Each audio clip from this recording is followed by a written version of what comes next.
قرآن مجید کا سورہ نمبر 68 سورہ قلم۔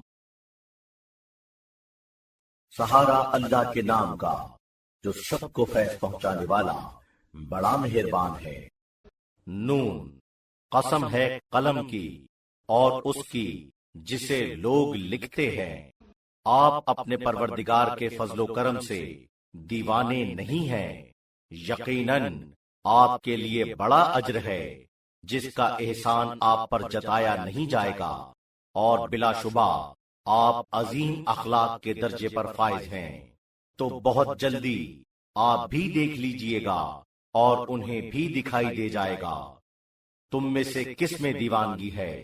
یقیناً آپ کا پروردگار خوب جانتا ہے اسے جو اس کی راہ سے ہٹا ہوا ہے، اور وہ زیادہ جانتا ہے انہیں جو سیدھے راستے پر ہیں۔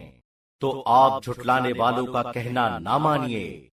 وہ چاہتے ہیں کہ آپ رو رعایت سے کام لیں تو وہ بھی رو رعایت کریں، اور کہنا نہ مانیے ہر بڑے قسمیں کھانے والے ذلیل شخص کا، جو نکتہ چینی کرنے والا، چغلیاں کھانے کے لیے دوڑ دھوپ کرنے والا، خیر خیرات کو روکنے والا، ستمگر، گنہگار، سرکش، اور پھر اس کے بعد بد اصل ہے اس بڑتے پر کہ وہ مال اور اولاد والا ہے۔ جب ہماری آیتیں اس کے سامنے پیش ہوتی ہیں تو وہ کہتا ہے کہ یہ پرانے لوگوں کی داستانیں ہیں، بہت جلد ہم اس کی سونڈ پر داغ لگا دیں گے۔ ہم نے ان مشرکین مکہ کو ویسے ہی آزمائش میں ڈالا ہے جیسے ایک خاص باغ والوں کو، جب انہوں نے قسم کھائی کہ وہ صبح ہوتے ہوتے اس کے پھل توڑ لیں گے، اور وہ اس میں کوئی قید بھی نہیں لگا رہے تھے۔ تو راتی رات اس پر آ گئی ایک آفت تمہارے پروردگار کی جبکہ وہ سو رہے تھے، تو وہ ہو گیا مثل اس کھیتی کے جو کاٹی جا چکی ہو۔ انہوں نے صبح ہوتے ایک دوسرے کو آواز دی کہ چلو اپنی کھیتی کی طرف، اگر تمہیں کاٹنا ہے۔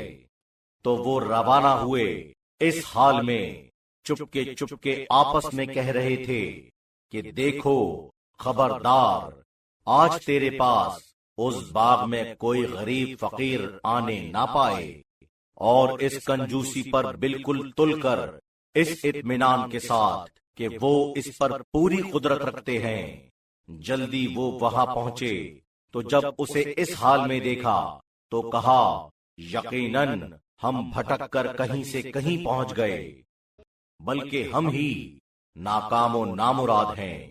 جو ان میں سب سے بہتر تھا کہنے لگا، کیا میں نے نہیں کہا تھا کہ کیوں تم اللہ کو یاد نہیں کرتے ہو؟ انہوں نے کہا، پاک ہے ہمارا پروردگار، یقیناً ہم ظالم ہیں۔ تو ایک دوسرے کی طرف منہ کر کے لعنت ملامت کرنے لگے، کہنے لگے، وائے ہو ہم پر، بے شک ہم سرکش تھے۔ ممکن ہے اب ہمارا پروردگار ہمیں اس کے بدلے اس سے بہتر عطا کر دے۔ یقیناً ہم اپنے پروردگار سے لو لگائے ہوئے ہیں۔ اس طرح ہوتا ہے عذاب خدا کا، اور بلا شبہ آخرت کا عذاب بہت زیادہ بڑا ہے اگر وہ جانے۔ یقیناً پرہیزگاروں کے لیے ان کے پروردگار کے یہاں نعمت کے گھنے ہوئے باغ ہیں۔ کیا ہم اطاعت گزاروں کو مثل گناہگاروں کے کر دیں گے؟ تمہیں کیا ہو گیا ہے؟ کیسے حکم لگاتے ہو؟ کیا تمہاری کوئی خاص آسمانی کتاب ہے جس میں یہ تم پڑھتے ہو کہ تمہارے لیے وہی ہے جو تم پسند کرتے ہو؟ یا کیا تم نے ہم سے کچھ قسمیں لے لی ہیں جو قیامت تک کے لیے ہیں کہ تمہارے لیے وہی ہے جو تم حکم لگاتے ہو؟ ان سے پوچھو کہ ان میں سے کون اس کا ضامن ہے، یا ان کے کچھ آدمی ہمارے شریک کار ہیں، تو ان اپنے شریکوں کو پیش کریں اگر وہ سچے ہیں۔